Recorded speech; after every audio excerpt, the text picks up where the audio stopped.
So, since I am stuck with these components, I had to raise the frequency of my toroidal transformer, and I did that by winding some 50, 60 turns of copper wire around the core. And I discovered that at 4 kilohertz there is a sweet spot that allows me to have an EMF for a single turn of about 100 millivolts. That's more than enough to give reliable measurements. And how I drive the primary, I use a field tag arbitrary function signal generator encounter. And I set the amplitude, let's 4 kilohertz frequency and 10 volts peak to peak, which is about 7 volts RMS of the amplitude, sinusoidal amplitude, and I drive it directly because I no longer give a flying duck. I don't know if you can hear it sing. It's singing to me. Anyway, let's measure millivolts AC, and I got 102 millivolts of EMF. This is the RMS value, and it's quite satisfying. My problem, though, is that I wanted to use 2 voltmeters to show the measurement at the same time across the same 2 points.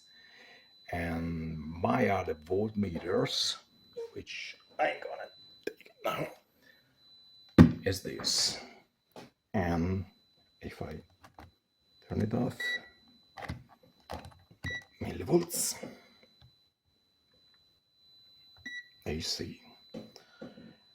And the value of EMF, its reading is about half what it should be.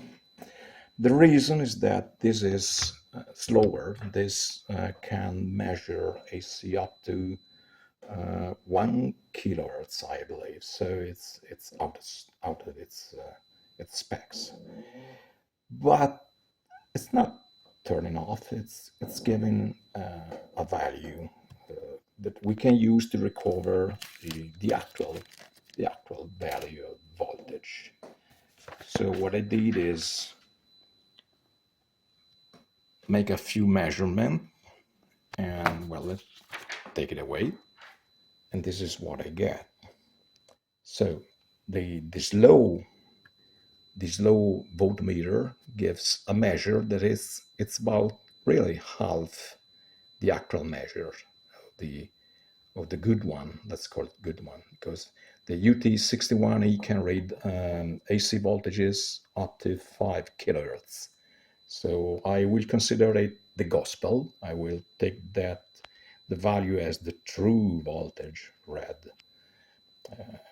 by the instruments, and I will convert the value read by the slow one to match it.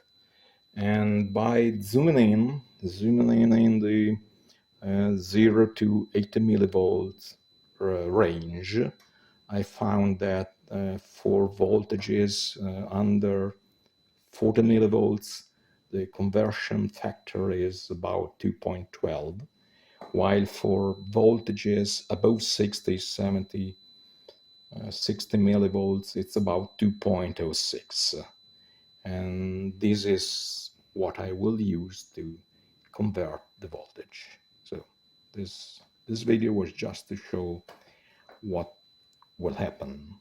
I will have 4 kilohertz primary voltage. I will put my ring with 2 inductors of small values and not exactly negligible series resistance around it, and I will use these 2 voltmeters converting the value on this one to get the simultaneous reading.